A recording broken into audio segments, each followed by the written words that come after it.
ప్రేక్షకులందరికీ నమస్కారం. ఈరోజు మన స్టూడియోలో ప్రముఖ ఆధ్యాత్మికవేత్త, వేదిక్ యాస్ట్రాలజర్ గోనుగొండల సురేష్ బాబు గారు ఉన్నారు.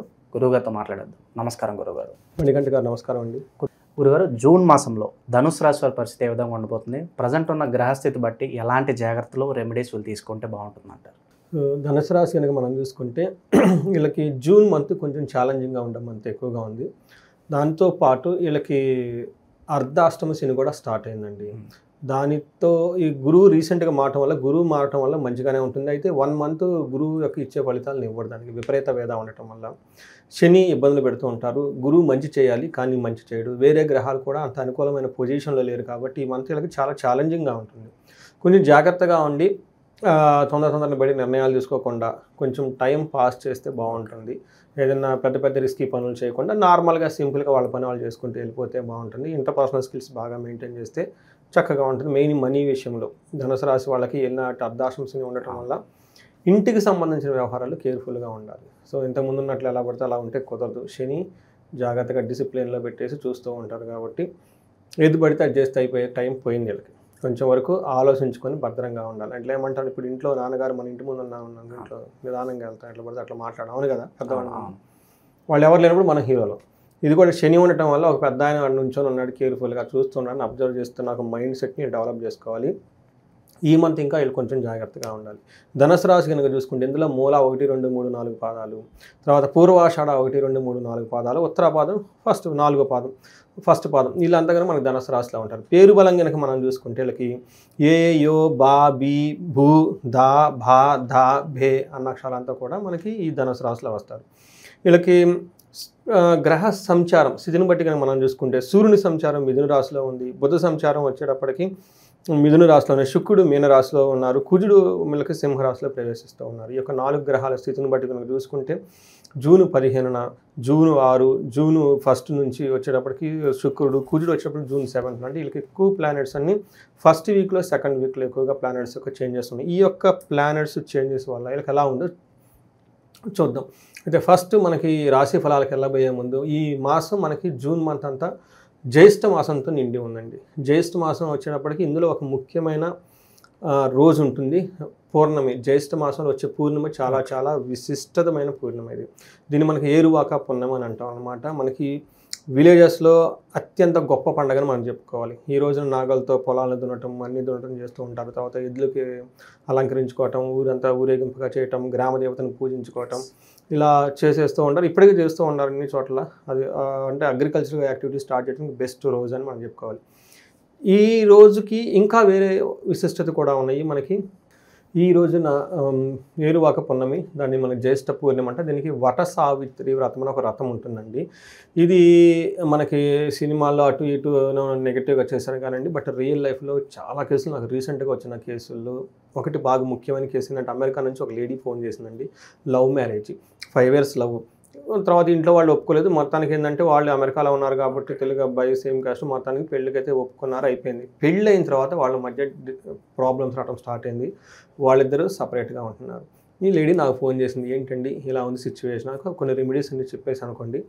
ఇలాంటి పరిస్థితి కనుక ఎవరికైనా కనుక ఫేస్ చేస్తూ ఉంటే ఈ రోజున ఒక చిన్న రెమెడీ కనుక చేస్తే ఈ పెళ్ళైన దంపతుల మధ్య అన్యోన్యం పెరుగుతూ ఉంటుంది. రెండోది, నాకు ఒక లేడీ ఫోన్ చేశారు విజయవాడ నుంచి, అక్కడి నుంచి. ఏమండి మాకు మురుగుముందు కావాలండి, వశీకరణ మంత్రాలు కావాలండి, ఇవన్నీ అడుగుతూ ఉంటారండి.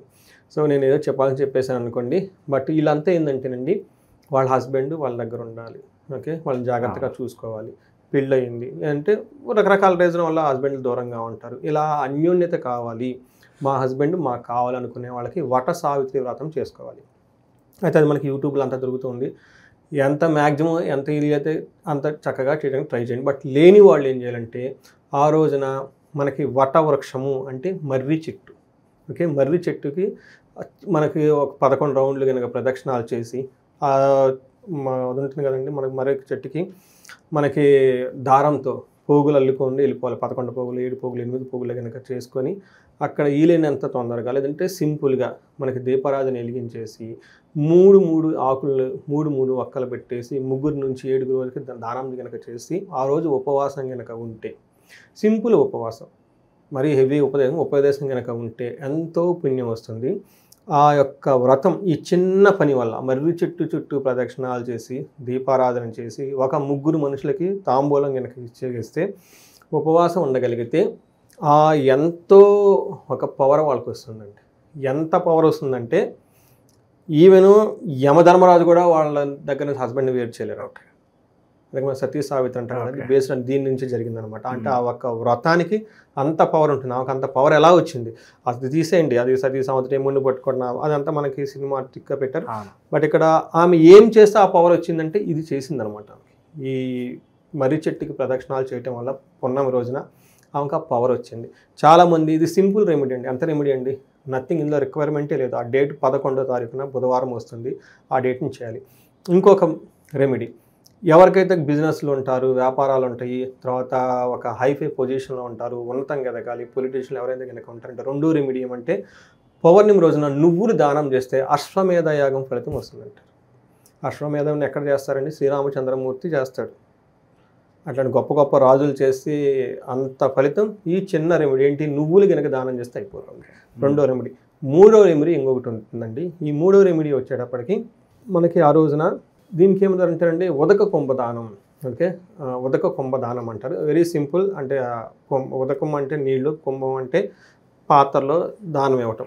ఈ రోజులు మనం అది ఇవ్వలేం కాబట్టి అండి ఏమేం చేయాలి, ఎందులోనైనా ఒక వాటర్ బాటిల్లో కానివ్వండి కొంచెం స్వీట్గా ఉన్న వాటర్ని దానం చేయాలి పాత్రతో పాటు.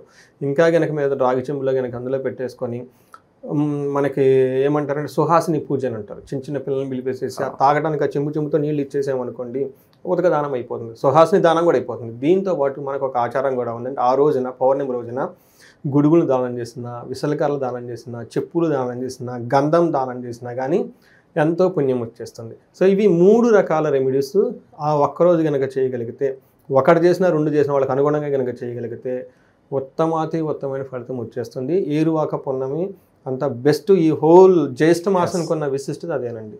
సో ఇది అందరూ చేసుకోవాలి. ఎలాంటి రాశి వాళ్ళైనా సరే, ఎవరైనా సరే, ఇది ఉన్న వాళ్ళైనా చేసుకొని తెలిసిన వాళ్ళకి ఫార్వర్డ్ చేస్తే వాళ్ళు చేసుకుంటే ఆ పుణ్యం మీకు కూడా వస్తుంది. చెప్పినందుకు నాకు, రికమెండ్ చేసినందుకు మీకు, ఇంటర్వ్యూ చేసినందుకు మీకు, ఈ యజమాని అనేది మనకి ఇచ్చిన వాళ్ళకి, ఫార్వర్డ్ చేసిన వాళ్ళకి, మళ్ళీ వాళ్ళు చేసుకున్న వాళ్ళకి చైన్ లింక్ లా ఉంటుంది, మొత్తం వచ్చేస్తుందండి. అదే కదా మనకి ఏమంటారు, మనకి శక్తోపాసన శక్తి ఒకరి నుంచి ఒకరు పెరిగిపోతూ ఉంటుంది, తేజస్ పెరిగిపోతూ ఉంటుందండి. లేకపోతే చూసేవాళ్ళు ఎవరైనా ఉంటే ఈ వీడియో తెలిసిన వాళ్ళకి ఫార్వర్డ్ చేస్తే వాళ్ళు చిన్న చిన్న రెమెడీలు చేసుకుంటే పవర్ఫుల్ అయిన ఫలితం వచ్చేస్తుందండి. మనకి ఇందులో సూక్ష్మ గోచారం ప్రకారం కనుక చూసుకుంటే వీళ్ళకి యాత్ర, తీర్థయాత్రలు చేసే అవకాశం ఎక్కువగా ఉంటుంది. తర్వాత గొడవలు అయ్యే అవకాశం ఎక్కువగా ఉంటుంది. పుత్రుల ద్వారా కొంచెం ఇబ్బందులు పట్టే వాళ్ళు ఏమైనా గనక ఉంటే కొంచెం ఇబ్బందులు పడే అవకాశం ఎక్కువగా ఉంటుంది. విరోధం గొడవలు అయ్యే అవకాశం ఎక్కువగా ఉంది. ఇది మనం స్థితిని బట్టి కనుక చూసుకుంటే సూర్యుడు వీళ్ళకి 7th హౌస్లో ఉండటం వల్ల, 1st హౌస్లో దృష్టి ఉండటం వల్ల అంత అనుకూలమైన టైం కాదు వీళ్ళకి. ఏ విధంగా అంటే 7వ ఇంట్లో సూర్యుడు ఉంటే ఏమవుతుందంటే సామంత జన విద్వేష, వీళ్ళ కింద ఉన్న ఎంప్లాయీస్ కానివ్వండి, టీం కానివ్వండి, వీళ్ళకి ఇబ్బందులు పెడుతూ ఉంటారు. రెండోది ధారాసుతతో జన విద్వేష, వీళ్ళ పక్కన జనాలు ఎవరి నుండి వీళ్ళకి ద్వేషిస్తూ ఉంటారు. దారాపీడ సుతామయం అంటే భార్యకు కానివ్వండి, పిల్లలకు కానీ కొంచెం అనారోగ్యం గురే అవకాశం ఎక్కువగా ఉంటుంది. ఉత్సాహ భంగకారిణి అంటే ఉత్సాహంగా ఏదైనా పని చేద్దాం అనుకుంటే దాన్ని భంగం చేసేవాళ్ళు ఎక్కువగా ఉంటారు. సో ఇది మనకి ఓవరాల్గా శని ఉండటం వల్ల భార్య బిడ్డలకి, తర్వాత ఎంప్లాయీస్ తోటి, లేదంటే వీళ్ళకి ఏదైనా పని చేస్తుంటే ఆటంకాలు కలిగించే వాళ్ళు ఎక్కువగా ఉంటారు. కాబట్టి మా నాన్న మీరు చక్కగా వేరే వాళ్ళని పట్టుకోకుండా ఇంటర్పర్సనల్ స్కిల్స్ మెయింటైన్ చేస్తూ ఫోకస్డ్గా మీ వర్క్ చేసుకుంటూ ఉండాలి. ఎక్స్పెక్ట్ చేయండి డిస్టర్బెన్స్ వస్తుందని, ఆ డిస్టర్బెన్స్ సెటిల్ చేసుకోవడానికి కొంచెం టైం పెట్టుకోండి, ముందుకు వెళ్ళిపోవాలి. ఫస్ట్ దృష్టి ఒంటి మీద ఉండటం వల్ల, 1st హౌస్లో తనుభావం మీద ఉండటం వల్ల శారీరకంగా టైర్డ్నెస్ ఎక్కువ ఉంటుంది, లేజీనెస్గా ఉండటం, ఏదో అయిపోతుంది ఏంటి అన్న ఒక ఉత్సాహం లేకుండా ఉండే అవకాశం, నీరసంతో కలిపిన వాతావరణం వీళ్ళకి ఎక్కువగా ఉంటుంది. కుజుడు 9వ ఇంట్లో ఉండటం వల్ల ఇది కూడా అంత మంచి టైం కాదు వీళ్ళకి. వీళ్ళు కొంచెం జాగ్రత్తగా ఉండాలి. వీళ్ళకి ఖర్చులు విపరీతంగా అయ్యే అవకాశం ఎక్కువగా ఉంటుంది. శత్రువు నుంచి విపరీతమైన భయం వచ్చేస్తుంది, స్టమక్లో నొప్పు, కడుపులో పెయిన్, ఇవన్నీ వచ్చే అవకాశం ఎక్కువగా ఉంటుంది. అంతేకాకుండా 9వ ఇంట్లో కుజుడు ఉండటం వల్ల అశనాచ ధనశూన్యం, శోషణం, దేహపీడనం, స్థాననాశ విరోధం చ నవమస్తే ధారాసుతే 9వ ఇంట్లో కనుక దారాచుట్టు బుధుడు కుజుడు కనుక ఉంటే అన్న వస్త్రాలకి కటకటలాడే సిచ్యువేషన్స్ వచ్చేస్తుంది. శరీరం ఎండిపోయినట్టు ఉంటుంది, ఒళ్ళంతా నొప్పులు ఉంటుంది, స్థాన భ్రష్టత్వం. కొన్నిసార్లు వాళ్ళకి సమాజంలో గౌరవం పోయే అవకాశం కూడా ఎక్కువగా ఉంటుంది, వృధాగా ప్రయాణాలు చేసే అవకాశం ఎక్కువగా ఉంటుంది. అంటే కుజుడీళ్ళకి కూడా అంత అనుకూలంగా లేరని మనం చెప్పుకోవాలి. అయితే వీళ్ళకి కొంత బాగుండేది ఏంటంటేనండి, శుక్రుడు 5th హౌస్లో ఉండటం వల్ల కొన్ని విషయాలు చాలా బాగుంటుంది. ఇందాక నుంచి మనం చెప్పుకున్న విషయాల నుంచి వీళ్ళకి కొంచెం ఉపశమనం ఇచ్చేసి శుక్రుడు బాగా యోగ్యతనిస్తూ ఉన్నాడు. శుక్రుడు ఏ విధంగా వీళ్ళకి ఉపయోగం చేస్తుంటే దాసీ వృత్తి జన లాభ. వాళ్ళు ఇబ్బందులు పెడుతున్న దాసీ వృత్తిలోకి వీళ్ళకున్న ఎంప్లాయీస్, సబార్డినేట్స్, ఇంట్లో పనిచేస్తున్న మేడ్స్ వీళ్ళకి లాభం చేకూరుస్తారంట. అంతేకాకుండా నిత్యం మృష్టాన్న భోజనం, చక్కగా భోజనం చేస్తారు. ధనధాన్య అభీష్టార్థ, ధనం బాగుంటుంది, ధాన్యం విషయంలో బాగుంటుంది, అనుకున్న పనులన్నీ అనుకున్న విధంగా చక్కగా చేసుకుంటూ ఉంటారు, హ్యాపీగా వెళ్ళిపోతూ ఉంటారు. అయితే 11వ ఇంట్లో శుక్రుని యొక్క దృష్టి ఉండటం వల్ల లేడీస్ ద్వారా లాభం ఉంటుంది జెంట్స్కి. స్త్రీలు అయితే కనుక పురుషుల ద్వారా వీళ్ళకి లాభం ఎక్కువగా ఉంటుంది. ఏమైనా కనుక వాళ్ళ మధ్య మనస్పర్ధలు ఉన్నాయి, ఇంతకుముందు డిస్టర్బెన్సెస్ ఏమన్నా లవ్ ఆర్ రొమాన్స్ ఇట్లాంటివి ఉండి మధ్యలో ఆగిపోయినా కానీ అవి మళ్ళీ రీస్టార్ట్ అయ్యి చక్కగా ఒక మంచి పొజిషన్లో ఉంటారని చెప్పేసి మనం తెలుసుకోవచ్చు. ఓకే గురుగారికి ఈ రాశిలో ఏ నక్షత్రాల వల్ల ఉంటారు, వాళ్ళకి ఎలా ఉండబోతుంది ఈ నెల? ఇందులో మూల, పూర్వాషాఢ, ఉత్తరాషాఢ నక్షత్రాలు ఉంటాయండి.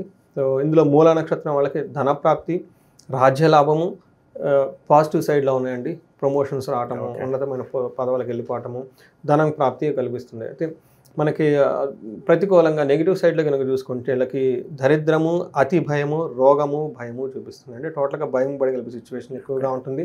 హెల్త్ కాంప్లికేషన్స్ వచ్చే అవకాశం ఎక్కువగా ఉంటుంది. వృధాగా టూ మచ్ టెన్షన్ చేసుకునే అవకాశాలు సిచ్యువేషన్స్ వీళ్ళ చుట్టూ ఉంటాయి. ఏమీ లేదానికి ఎక్కువగా భయపడుతూ ఉండడం అనమాట. పూర్వాషాఢ నక్షత్రం వాళ్ళకి కనుక చూసుకుంటే వీళ్ళకి ధనప్రాప్తి బాగుంది, లాభప్రదంగా ఉంది. ఛాలెంజ్ కనుక చూస్తుంటే దరిద్రము, అతి భయము, భయము ఉంటుంది. ఏదో ఒక విషయంలో వీళ్ళు భయపడుతూ ఉంటారు, బట్ దాన్ని టూ మచ్గా భయపడే టెన్షన్ తీసుకుంటూ ఉంటారు. ఫైనాన్షియల్ క్రైసిస్ ఎక్కువగా ఉంటుంది, దరిద్రం అని చూపిస్తుంది. కాబట్టి ఉత్తరాషాఢ నక్షత్రం వాళ్ళకి కనుక చూసుకుంటే ధనప్రాప్తి ఉంది, లాభం ఉంది, రాజ్య లాభం కూడా చూపిస్తూ ఉంది. వీళ్ళకి బంధనము, భయము అనే ఒక 2 ప్రతికూలమైన పరిస్థితులు, మానసికంగా ఉండే టెన్షన్స్ ఎక్కువగా ఉంటాయి. ఇవి వీళ్ళకి ఓవరాల్గా కనుక చూసుకుంటే నక్షత్రం ప్రకారం మనకి ఏమంటారు జూన్ మంత్ యొక్క ప్రిడిక్షన్ మనకు. గురుగారు ఇంకా మెరుగైన ఫలితాలు పొందాలంటే ఎలాంటి పరిహారాలు వీళ్ళకి బాగా అవసరం అంటారు? కొన్ని ప్రతికూల పరిస్థితులు కనిపిస్తున్నాయి, దాన్ని అధిగమించడానికి మంచి రెమెడీస్ అని ఉంటే తెలియజేయండి.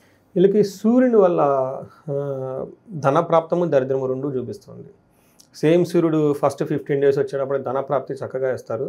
తర్వాత అదే సూర్యుడు ఇబ్బంది కూడా పెడుతూ ఉండటం వల్ల, మిక్స్డ్ రిజల్ట్ ఉండటం వల్ల వీళ్ళు సూర్యుడికి సంబంధించిన ఉపాసన చేస్తే బాగుంటుంది. చాలా గాయత్రి మంత్రం చదవటము, బెస్ట్ ఆఫ్ బెస్ట్. చాలామందికి నేను చాలా వీడియోలో చెప్పాను, చాలామంది ఎంక్వైరీస్ కూడా వస్తున్నాయి. కొంచెం ఏజ్డ్ ఉన్నవాళ్ళు, రిటైర్మెంట్ అయిన వాళ్ళు, అంటే యాక్టివ్గా బయటకు వెళ్ళి పనులు చేయని వాళ్ళు, ఇంట్లో ఉంటుంటారు కదండి లేడీస్ కానీ వాళ్ళు, వీళ్ళు అగ్నిహోత్రం నేర్చుకొని కనుక చేస్తే చాలా బాగుంటుందండి. నాకు చాలామంది మంచి ఫీడ్బ్యాక్ ఇచ్చారు. పెద్ద టైం కూడా ఏం పట్టదండి, హార్డ్లీ మీకు ఉదయం సాయంత్రం అగ్నిహోత్రం 10-15 minutes కంటే టైం ఎక్కువ పెడితే పెద్ద ఖర్చు కూడా కాదు. అది కనుక మీరు కనుక నేర్చుకొని ఈ అగ్నిహోత్రం కనుక చేయగలిగితే, అగ్నిహోత్రుడు ఎక్కడున్నా, అగ్నిహోత్రం ఎక్కడ జరుగుతున్నా అక్కడ లక్ష్మీదేవి ఉంటుందంట. లక్ష్మీదేవి ఉంటుంది, అష్టైశ్వర్యం ఉంటుంది. చాలామంది బాధపడుతుందండి, మా ఆవిడ చూడలేదు, మా మిస్సెస్ చూడలేదు, మా అమ్మ కొడుకుల చోట్ల, కోడల చోట్ల, కోడలు ఎన్ని రకాల ఇబ్బందులు పెట్టా. ఇది అంతా ఏమి ఉండదండి. వీళ్ళు ఎక్కడికి మొత్తం వెళ్ళిపోతారు, వాళ్ళు వీళ్ళ దగ్గరికి వస్తారంతే. అది చేయగలగాలి వెరీ ఈజీగా. మీకు ఇప్పుడు ఆన్లైన్లో, యూట్యూబ్లో నేర్పుతూ ఉన్నారు. ఈ కమర్షియల్గా కిట్లు కూడా చేసి అమ్ముతూ ఉన్నారు. వాళ్ళ దగ్గర పోయి గైడెన్స్ కావాలంటే ఎవరైనా నేర్పిస్తారు. లేదంటే దగ్గర గుడ్లోకి వెళ్ళి కావాలి అంటే మన కాంటాక్ట్ అయినా కానీ మనమైనా కొంచెం ఇనీషియల్ గైడెన్స్ ఇస్తాం. నేర్చుకోవచ్చు అండి, నేర్చుకుని కనుక చేస్తే చాలా బాగుంటుంది. తర్వాత మనకి సంధ్యావందనం, ఎవరన్నా ఉపనయనం అయ్యి మధ్యలో వదిలేస్తుంటే ఈ టైంలో సంధ్యావందనం చేసిన బాగా కలిసి వస్తుంది. ప్రొఫెషనల్గా ఉన్న కనుక ప్రాబ్లం ఉంటే ఆదిత్య హృదయ స్తోత్రం అనేది ఒక పవర్ఫుల్ ఉంటుందండి. అది కనుక చదువుకుంటూ ఉంటే ఒక 41 days చాలా ఇంప్రూవ్మెంట్ వస్తుంది. కుజుని వల్ల వీళ్ళకి మిక్స్డ్ రిజల్ట్ ఉంది కాబట్టి కందులు 1 kg మంగళవారం దానం చేసి సుబ్రహ్మణ్యేశ్వర స్వామి గుడికి వెళ్తూ ఉండాలి. సుబ్రహ్మణ్య స్వామి భుజంగ స్తోత్రం అని ఉంటుంది, పవర్ఫుల్. దీన్ని చదువుకున్నా బాగుంటుందండి. అయితే వీళ్ళకి రాజ్యలాభం బాగుందండి, చక్కగా ప్రమోషన్స్ వచ్చే అవకాశం ఎక్కువగా ఉంది. ఈ టైంలో రాజశ్యామలో హోమం చేయించుకుంటే చాలా చక్కగా బాగుంటుంది. ఒక 2 రోజులు దీక్ష పట్టి కనుక మిడ్ లెవెల్ మేనేజర్లు, నాయకత్వ లక్షణాలు, లీడర్స్, పొలిటీషియన్లు, అలానే కానీ బిజినెస్ పీపుల్ కూడా అండి. ఎందుకంటే వాళ్ళకి రాజ్యాధికారం ఉంటుంది కదండి, వ్యాపారం ఎక్స్పాండ్ చేసుకోవాలి. ఇలా ఎక్స్పాండివ్ మైండ్ సెట్ ఉంది వాళ్ళకి, రాజు చేసుకుంటే చాలా బాగుంటుంది. శుక్రుని వల్ల భయం, భయకల్పడే సిచ్యువేషన్స్ ఎక్కువగా ఉన్నాయి. వీళ్ళకి మహాలక్ష్మి అష్టకం ఉంటుందండి. మహాలక్ష్మి అష్టకం చదువుకొని తర్వాత వీళ్ళు తులసి చెట్టుకి ఈ మంత్ అంతా కనుక బాగా చక్కగా నీళ్లు పోసి దీపారాధన చేస్తూ ఉంటే ఈ భయం గొలిపే సిచ్యువేషన్ నుంచి బయటకు వచ్చేస్తారు. ఓవరాల్గా జూన్ మాసంలో ధనుసు రాశి వాళ్ళకి ఏ విధంగా ఉండబోతుంది చాలా బాగా వివరించారు గురుగారు. ధన్యవాదాలు. ధన్యవాదాలు.